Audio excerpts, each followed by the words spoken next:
Evolution and its processes. Figure 11.1. The diversity of life on Earth is the result of evolution, a continuous process that is still occurring. Chapter Outline. Section 11.1. Discovering how populations change. Section 11.2. Mechanisms of evolution. Section 11.3. Evidence of evolution. Section 11.4. Speciation. Section 11.5. Common misconceptions about evolution. Introduction. All species of living organisms, from the bacteria on our skin to the trees in our yards to the birds outside, evolved at some point from a different species. Although it may seem that living things today stay much the same from generation to generation, that is not the case. Evolution is ongoing. Evolution is a process through which the characteristics of species change and through which new species arise. The theory of evolution is the unifying theory of biology, meaning it is the framework within which biologists ask questions about the living world. Its power is that it provides direction for predictions about living things that are borne out in experiment after experiment. The Ukrainian-born American geneticist Theodosius Dobzhansky famously wrote that nothing makes sense in biology except in the light of evolution. He meant that the principle that all life has evolved and diversified from a common ancestor is the foundation from which we understand all other questions in biology. This chapter will explain some of the mechanisms for evolutionary change and the kinds of questions that biologists can and have answered using evolutionary theory. Welcome back to Concepts of Biology. We'll continue to read Chapter 11, Section 11.1. Discovering how populations change. By the end of this video, you'll be able to explain how Darwin's theory of evolution differed from the current view at the time, describe how the present-day theory of evolution was developed, and describe how population genetics is used to study the evolution of populations. The theory of evolution by natural selection describes a mechanism for species change over time. That species change had been suggested and debated well before Darwin. The view that species were static and unchanging was grounded in the writings of Plato, yet there were also ancient Greeks that expressed evolutionary ideas. In the 18th century, ideas about the evolution of animals were reintroduced by the naturalist Georges-Louis Leclerc, Comte de Buffon, and even by Charles Darwin's grandfather, Erasmus Darwin. During this time, it was also accepted that there were extinct species. At the same time, James Hutton, the Scottish naturalist, proposed that geological change occurred gradually by the accumulation of small changes from processes over long periods of time, just like those happening today. This contrasted with the predominant view that the geology of the planet was a consequence of catastrophic events occurring during a relatively brief past. Hutton's view was later popularized by the geologist Charles Lyell in the 19th century. Lyell became a friend to Darwin, and his ideas were very influential on Darwin's thinking. Lyell argued that the greater age of Earth gave more time for gradual changes in species, and the process provided an analogy for gradual change in species. In the early 19th century, Jean-Baptiste Lamarck published a book that detailed a mechanism for evolutionary change that is now referred to as inheritance of acquired characteristics. In Lamarck's theory, modifications in an individual caused by its environment, or the use or disuse of a structure during its lifetime, could be inherited by its offspring and thus bring about change in a species. While this mechanism for evolutionary change, as described by Lamarck, was discredited, Lamarck's ideas were an important influence on evolutionary thought. The inscription on the statue of Lamarck that stands at the gates of the Jardin des Plantes in Paris describes him as the founder of the doctrine of evolution. Charles Darwin and natural selection.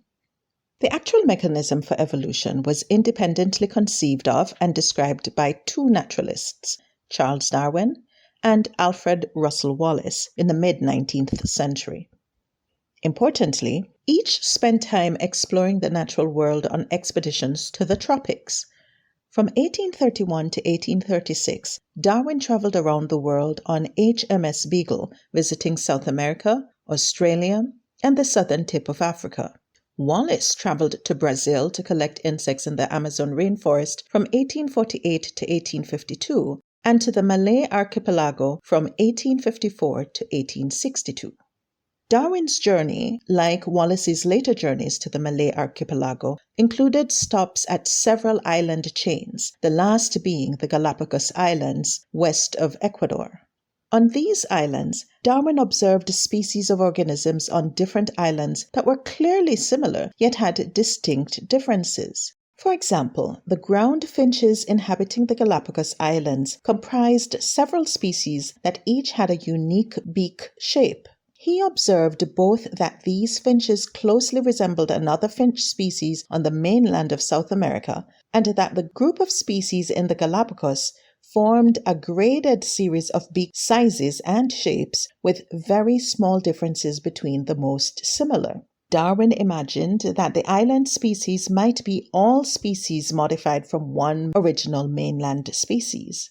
In 1860, he wrote, "Seeing this gradation and diversity of structure in one small, intimately related group of birds, one might really fancy that from an original paucity of birds in this archipelago, one species had been taken and modified for different ends."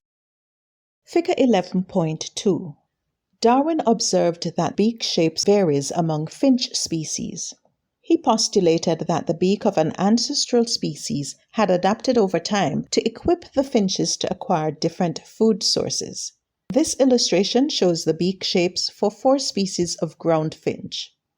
Geospiza magnirostris, the large ground finch. 2. Geospiza fortis, the medium ground finch.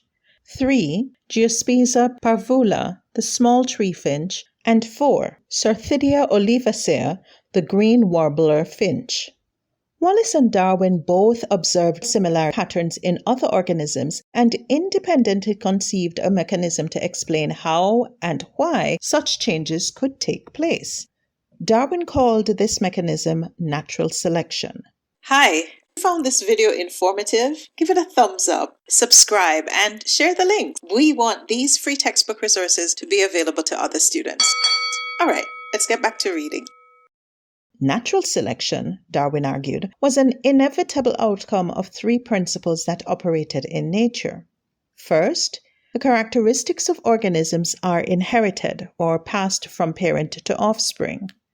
Second, more offspring are produced than are able to survive. In other words, resources for survival and reproduction are limited. The capacity for reproduction in all organisms outstrips the availability of resources to support their numbers. Thus, there is a competition for those resources in each generation. Both Darwin and Wallace's understanding of this principle came from reading an essay by the economist Thomas Malthus, who discussed this principle in relation to human populations. Third, offspring vary among each other in regard to their characteristics, and those variations are inherited.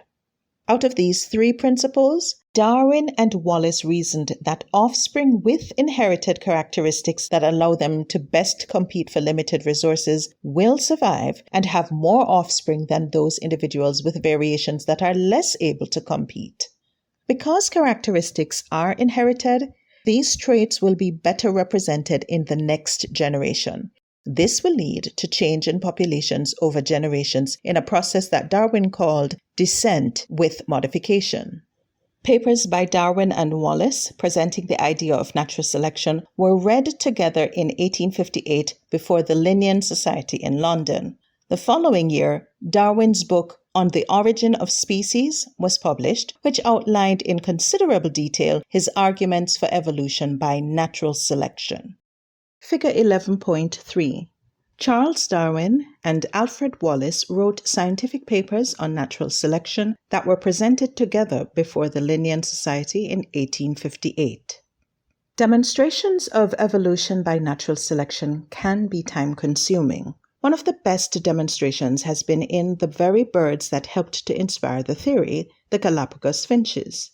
Peter and Rosemary Grant and their colleagues have studied Galapagos finch populations every year since 1976 and have provided important demonstrations of the operation of natural selection. The Grants found changes from one generation to the next in the beak shapes of the medium ground finches on the Galapagos island of Daphne Major. The medium ground finch feeds on seeds. The birds have inherited variation in the bill shape, with some individuals having wide, deep bills and others having thinner bills. Large-billed birds feed more efficiently on large, hard seeds, whereas smaller-billed birds feed more efficiently on small, soft seeds.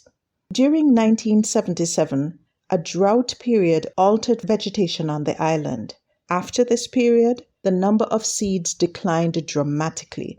The decline in small, soft seeds was greater than the decline in large, hard seeds. The large-billed birds were able to survive better than the small-billed birds the following year. The year following the drought, when the Grants measured beak sizes in the much-reduced population, they found that the average bill size was larger. This was clear evidence for natural selection, or the differences in survival of bill size caused by the availability of seeds.